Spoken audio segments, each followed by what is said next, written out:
My family sent me a fruit basket for Christmas and a bill for their ski trip, paid with my card. My name is Lorraine Wexler. I'm 72.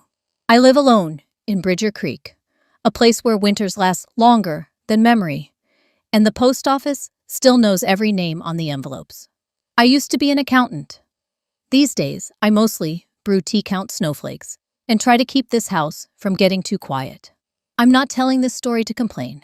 I'm telling it because somewhere out there, someone else might have also received a holiday gift basket from their own children, and a bill they were never asked about. Some heartaches don't make a sound. Some betrayals don't need to shout. They arrive in a bank statement, in a 3-word greeting card. In that moment, you realize the world you thought was your family had already moved on long ago. If you've ever felt like a burden, like too much, like a problem to be managed, just because you loved too deeply, then maybe this is your story too. 9 a.m. on Christmas morning. On the snow-covered porch, I picked up a wrinkled fruit basket, along with a card that said exactly 3 words, peaceful. The kids. No Merry Christmas, no Mom. Not a single name except the faded company print at the bottom corner, Shady Mountain Fruit Baskets Co. A bulk gift service I know always runs last-minute discounts. I lifted the basket. The apples were already shriveling and somehow felt heavier, like they carried something older inside. I set it down on the kitchen table. The melting snow left a wet ring on the wooden surface. The plastic wrap smelled faintly of chemicals mixing with the cold air in a way that made me wince. The coffee pot on the counter was still humming. I'd left it on since early morning, not for anyone, just out of habit. Most years, I'd bake some cinnamon waffles, turn on the classical station, sit by the window, and wait for someone to call. But this year, there were no waffles, no lights, no hope. The scent of cinnamon still lingered faintly in the kitchen, as if the house itself wasn't ready to let go of the memories. Rachel once told me, "You should put out a few Christmas decorations, make it feel festive." But she never came home, just sent greetings in the group chat. They all did, Rachel, Evan, Lily. Their messages were always short-polished and final. No questions, as if I were just a shipping address. No reply needed. I poured myself some coffee and placed the mug by the window. The snow had blanketed the backyard, covering the old path that led through the pine trees. Bridger Creek was silent this morning. On the radio, a local announcer spoke of holiday reunions where every generation gathers together. I smirked. Gathers together? I can't even remember the last time I heard someone walk through this door. A FedEx truck shut off outside the gate. I picked up my phone, intending only to check the weather, but my thumb slid out of habit onto a social media app. The first image to greet me, Rachel, Lily, and Evan standing beside a massive Christmas tree at Aspen Lodge, Colorado. Golden lights, a wine buffet, a glowing fireplace. Each held a glass of champagne, wearing hand-knit sweaters, smiling with the kind of joy that had no room for me. I scrolled to the caption. Rachel had written, "Those who matter most." I read the words slowly. Then again, "Those who matter most." I didn't cry. I just noticed the coffee had gone cold faster than usual. I set the phone down and sat there, motionless, for a long while. My mind drifted to the day I took them all to Disneyland when Lily turned 10. I made payments for 8 months to afford that trip.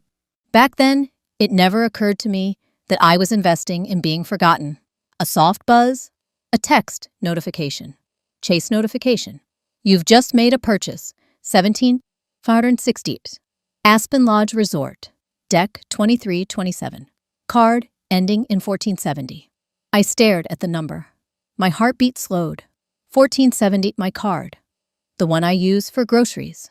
I remembered exactly where I'd left it, in the little drawer beneath my budgeting notebook.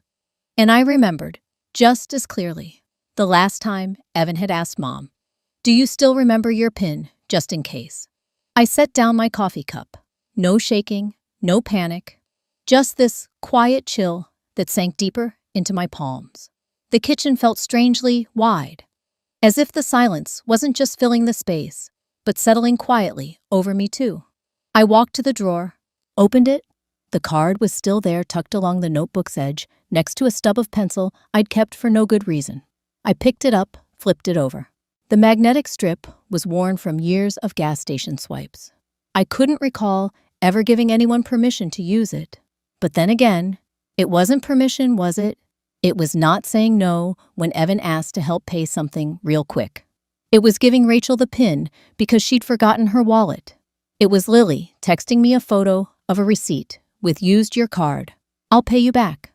No one ever did, and I never asked. I sat back down at the wooden kitchen chair, card still in hand. The old clock on the wall ticked slowly, the second hand aging right along with the house. Light streamed through the window, casting a long stripe across the floor where Lily's toy car used to roll around during the holidays. We used to make gingerbread houses together. I'd place the candies just so. Rachel always added too much powdered sugar. Evan would put on old jazz records. And Walter, my husband, would sit nearby, pretending to read, but smiling whenever he looked up. I used to think those moments would last. I turned the radio back on. "I'll Be Home for Christmas" began to play. But this time, the line, "if only in my dreams," felt like it was written for me. I didn't need anyone to come home. I just needed to be remembered. But clearly, in their photos and in their receipts, I wasn't there. I was just the authorized cardholder. Lorraine Wexler. I slipped the card into my coat pocket, turned to look at the fruit basket, still sitting there, a strange little witness to my existence. Enough to be acknowledged, not enough to be truly invited. No phone call, no permission asked, no knock at the door. But they had my account information, and they used it like it was theirs. I pulled on Walter's old sweater, the one he wore our last Christmas together.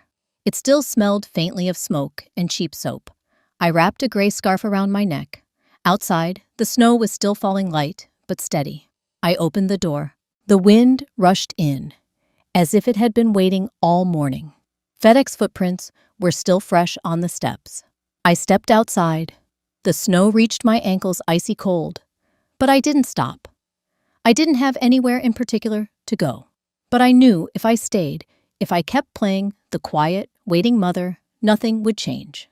I needed to breathe real air, not the kind that smelled like bruised apples, the kind where you could actually hear the wind. I stepped off the porch. The wind whistled through the trees. There was a strange sound, like something trying to speak, but never quite heard. I paused, looked into the woods, and for the first time in years, I didn't feel like the one who'd been left behind. I felt like someone who had finally stepped out.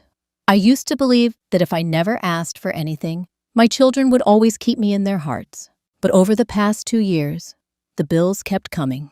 And one question was never asked, Mom. Do you have enough? That question echoed in my mind all morning, like a faint murmur, every time my hand reached for my coffee cup, then let it go. The rising steam blurred the air, mixing with the sharp scent of melting snow outside the porch.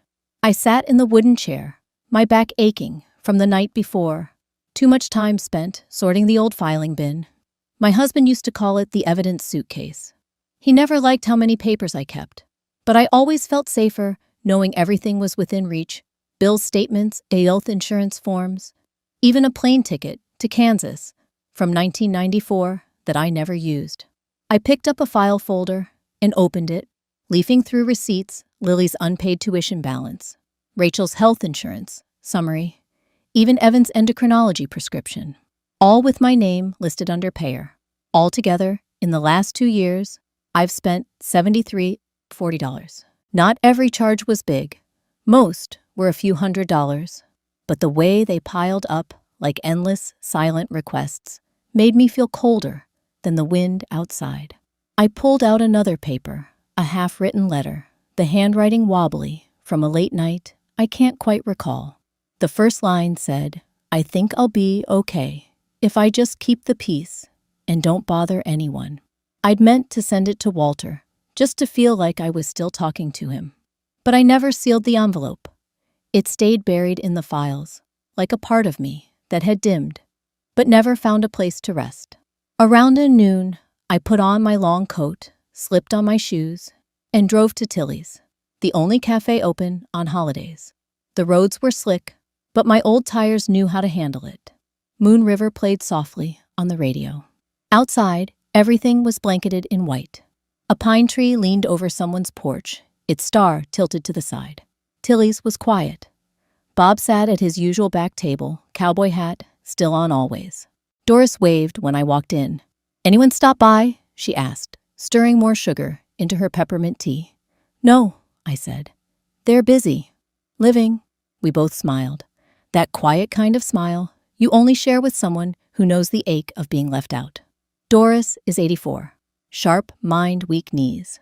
I still help her fill out benefits forms, fix errors in her pension papers. She says, for folks our age to even know how to log in to government sites, that's pretty damn impressive.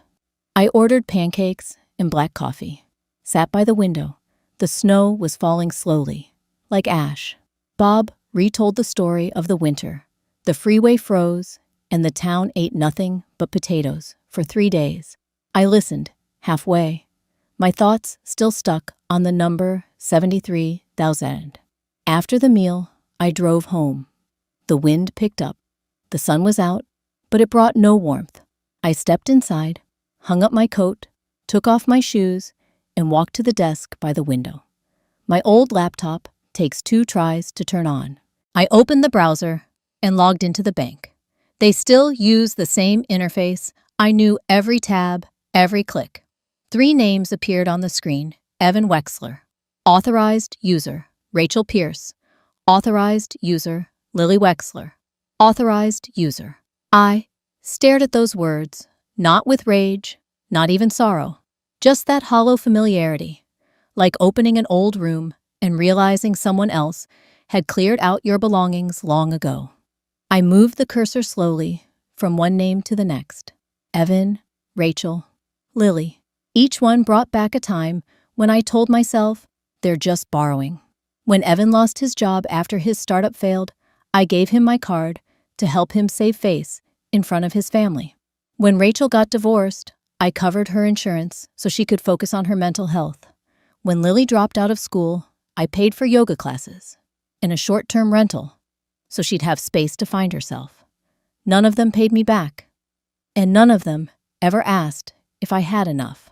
I opened the drawer and pulled out an old tin box where I kept what no one else needed but me: statements, letters, receipts.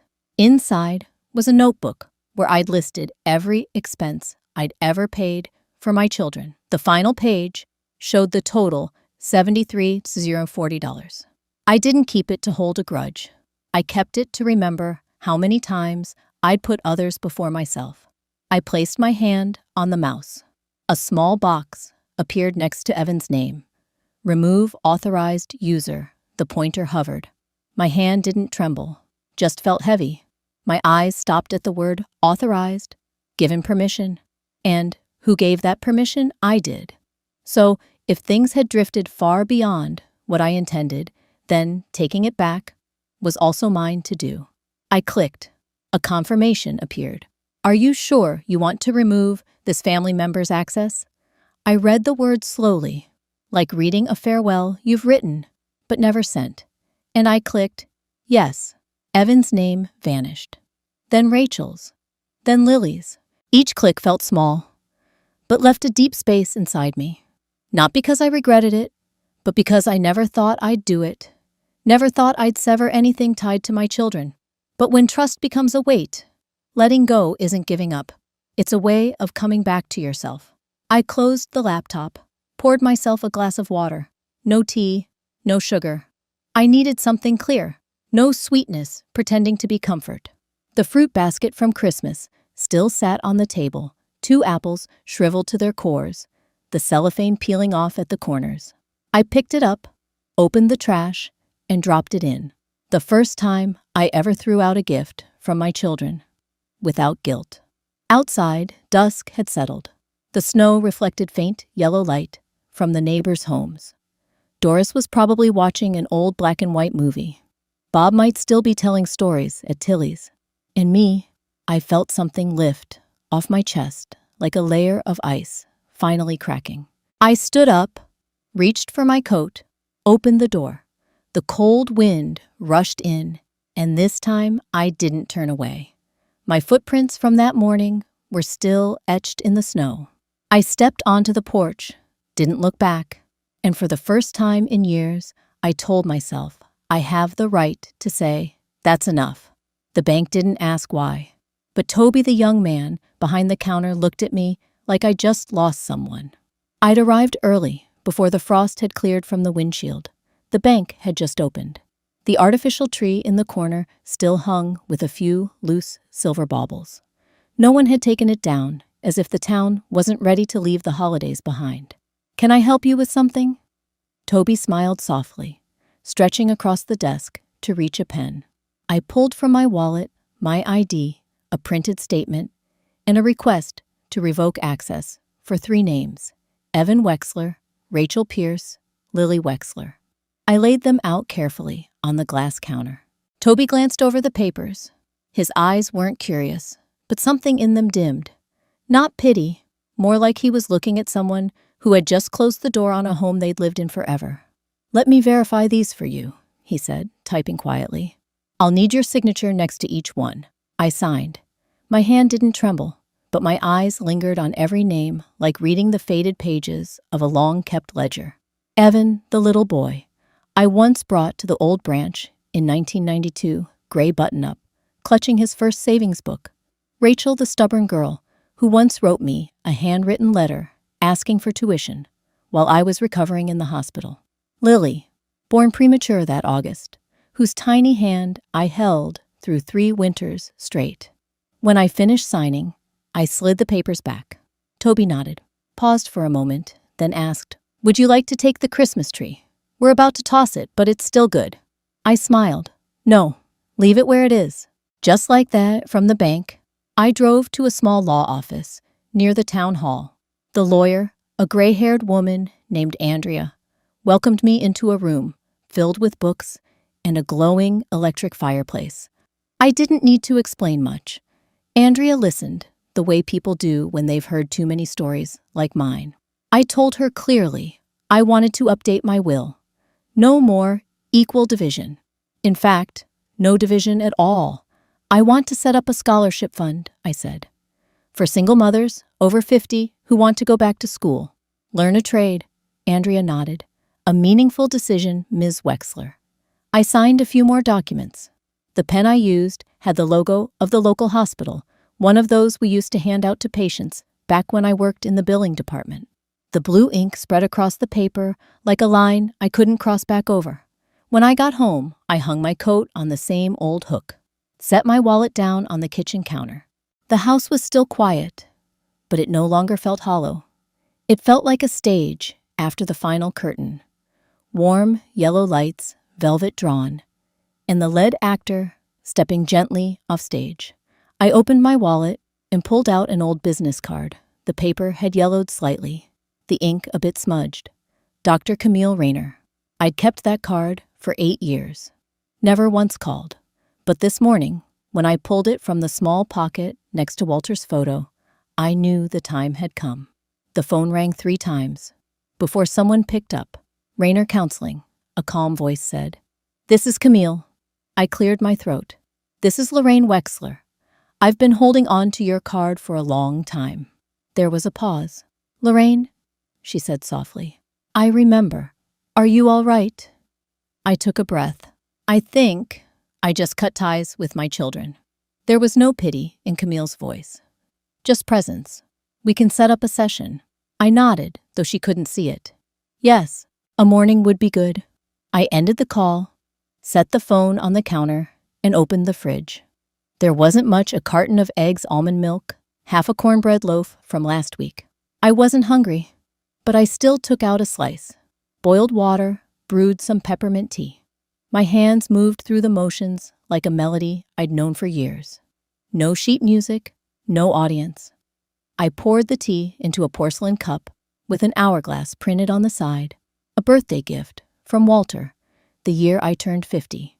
I placed it on a wooden tray and carried it into the living room, where the soft glow of a lamp reflected off the window glass casting warm shadows on the walls. Outside, the snow was still falling gentle. Now, not as thick as yesterday, but enough to soften the edges of everything. On the table sat the printed statement from the day before the total circled in red ink. I lit a cinnamon candle from the drawer. The scent floated through the room like a memory, carrying me back to a distant winter, when Walter and the kids and I once sat around the dinner table, hands joined, praying before the meal. Take 5 by Dave Brubeck started playing from an old CD I'd found in the drawer. The jazz notes fell like slow footsteps in snow, quiet but certain. I closed my eyes, let the music pass through me, as if only the melody could understand what I didn't know how to say. I sat at the table and sliced the cornbread into small pieces, chewing slowly. There was nothing special about it, just a slightly dry slice, a sip of unsweetened tea. And yet, strangely, I didn't feel sad. I didn't feel empty.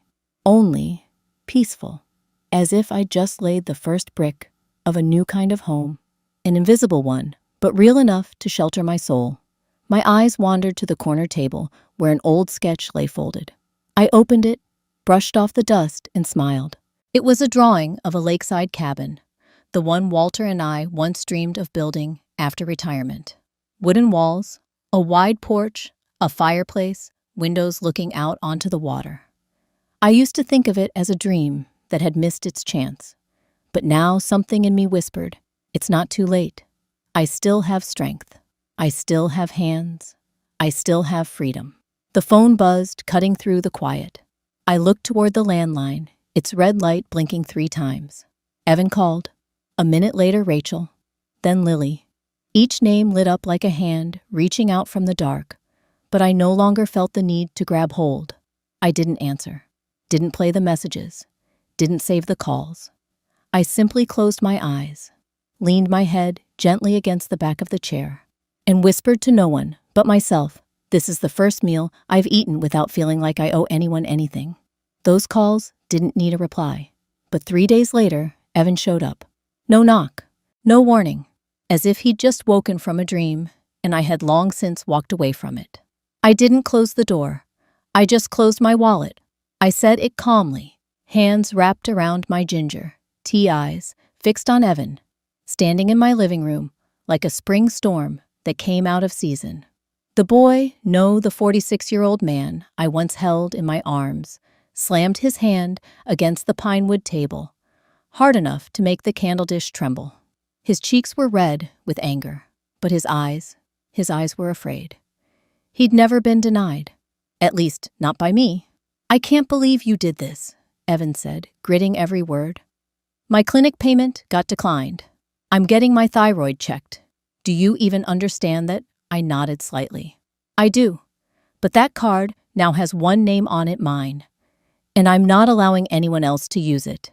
Evan scoffed. You think this is fair? I didn't answer.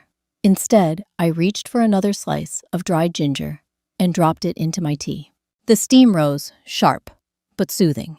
The phone buzzed on the table. Rachel was calling video this time. I didn't answer.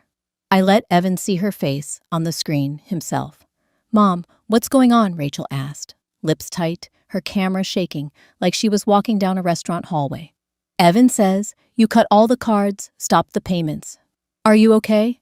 I stayed steady. I'm doing very well. Thank you for asking. Why are you doing this?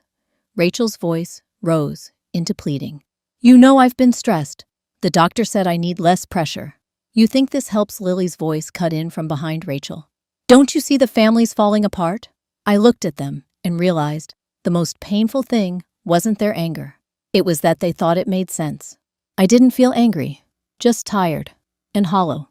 I set down my tea, reached for my spare phone, dialed a number I'd saved for over a decade, one I had never called until now. 3 rings.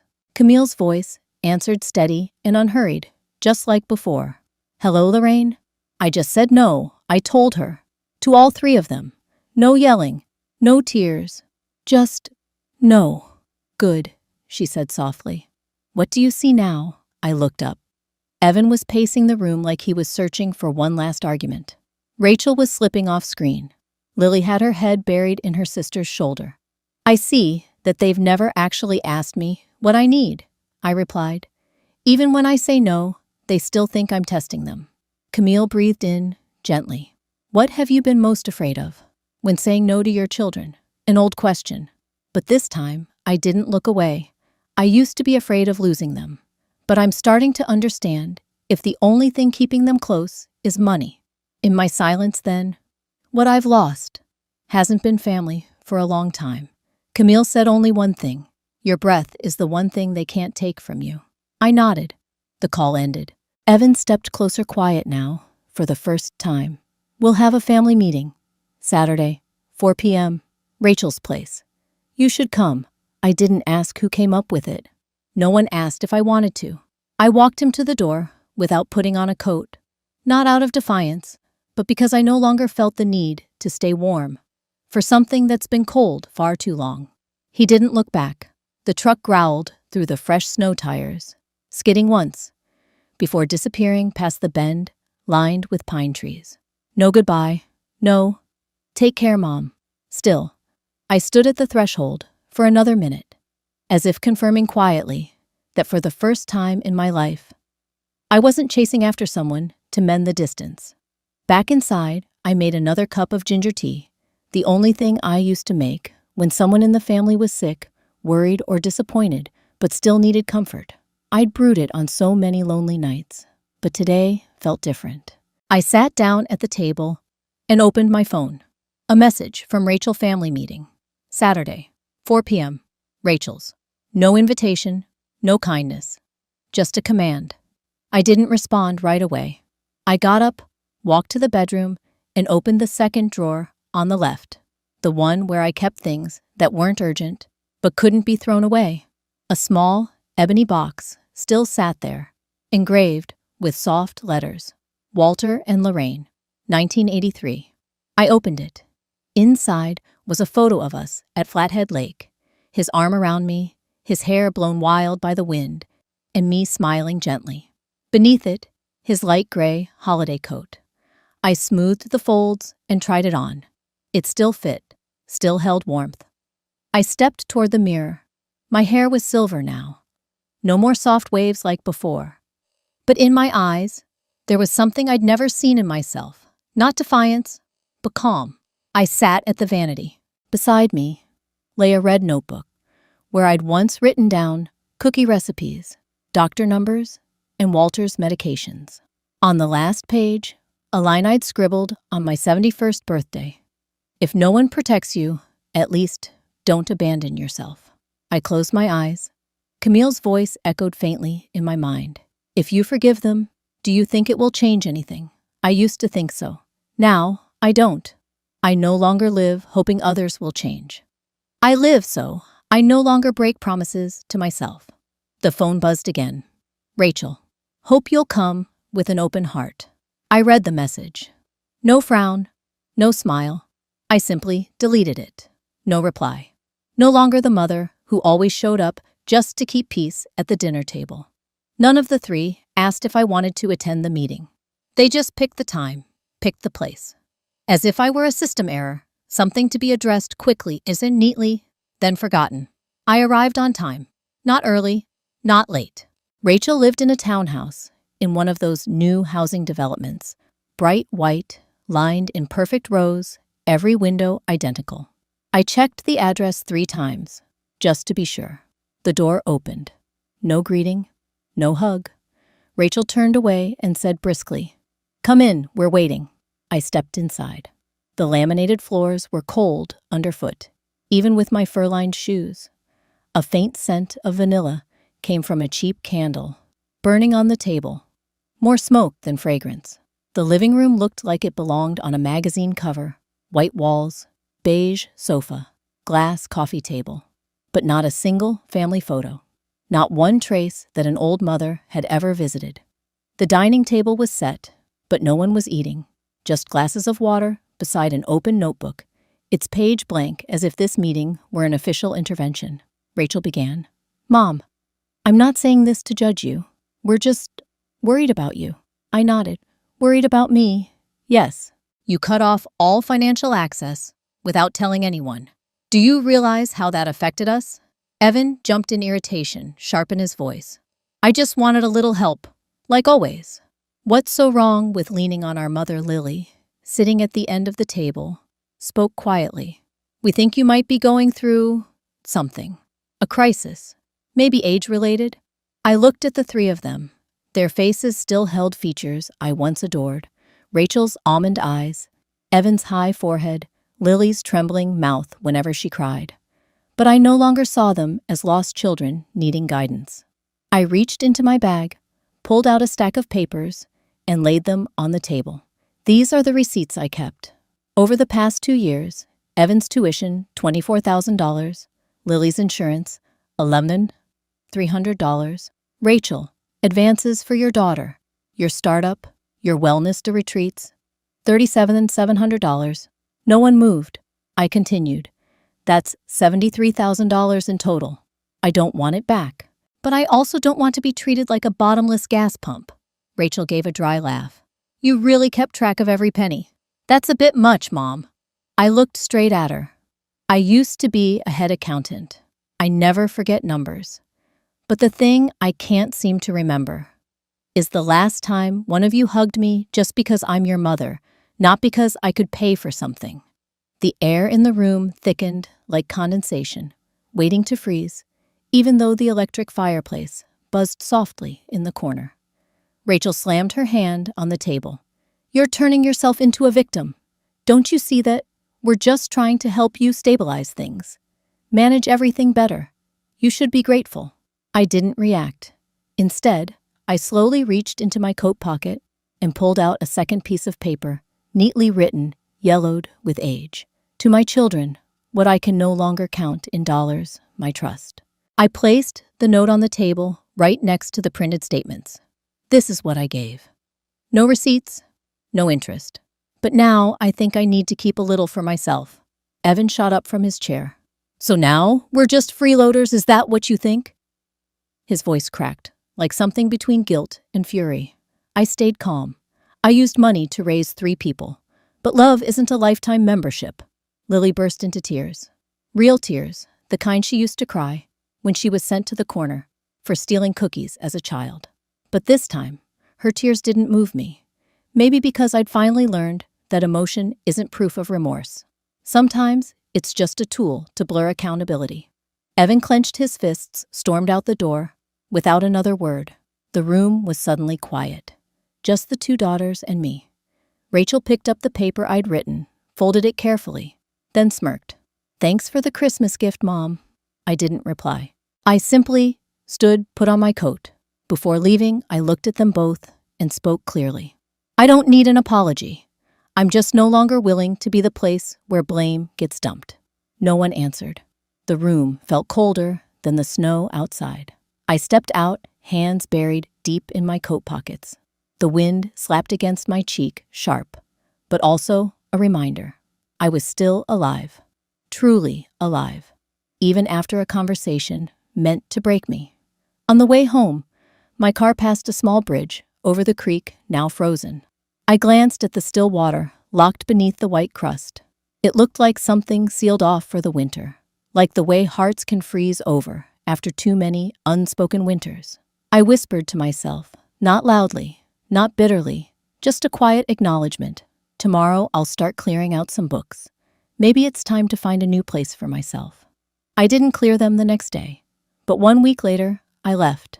No notes, no messages, no explanations. I simply gathered what was still mine and went. 3 months later, I was no longer who I used to be.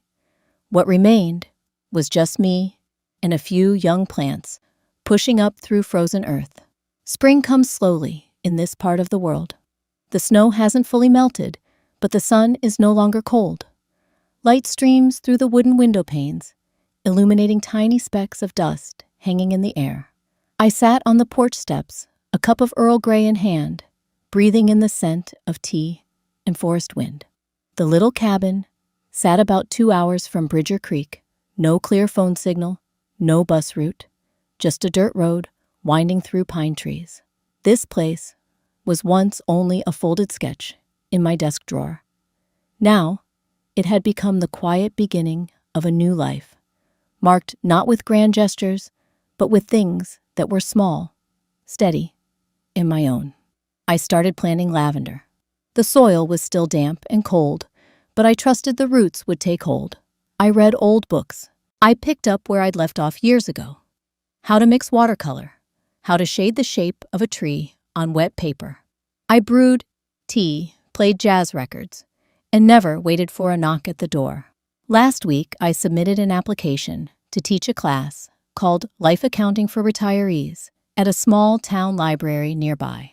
A clerk called me back, surprised to hear that I was 72 and still wanted to instruct.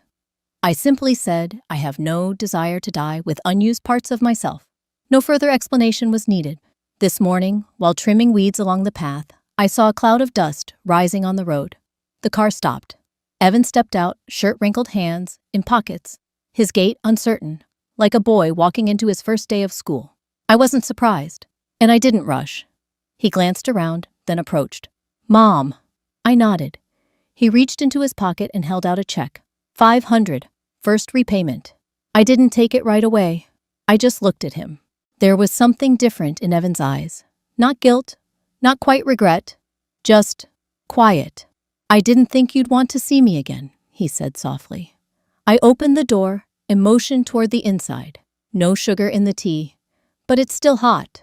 We sat across from each other on two small wooden chairs by the window.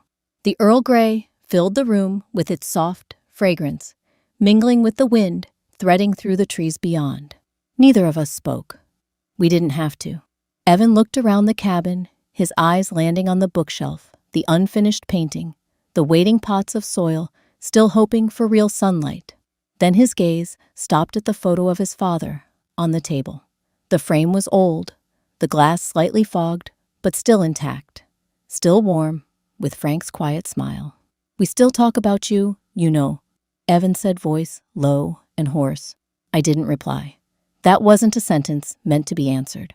He took a sip of tea, then set the cup down, his hands laced tightly in his lap still. I knew that posture, the discomfort of a man learning how to carry his own weight. "Could I come back?" he asked. I looked out the window. The sun was cutting through the last layer of snow, spilling across the plot of earth I'd sown that very morning. The light of early spring, faint, stubborn, and unshakable, much like me now. "If you come back," I said gently, "as a grown man, not expecting me to be your wallet, then the door stays open." He nodded. No protest, no excuses. Just sat there like a boy who'd finally learned what it means to take responsibility. As the sun began to lean toward the pines, Evan stood. "I won't bother you." I walked him to the door. No hug, no promises. Just two people who had stepped out of a loop that had no name and accepted that not every wound needs an apology to begin healing. After his car disappeared behind the trees, I returned to the table and opened my old brown notebook to the very last page. I wrote, "I don't need them to make it right, because I have made myself whole." As I set the pen down, a bird called from somewhere in the distance, a soft, certain sound that meant spring had truly begun. I stepped out onto the porch, tea now lukewarm in my hand.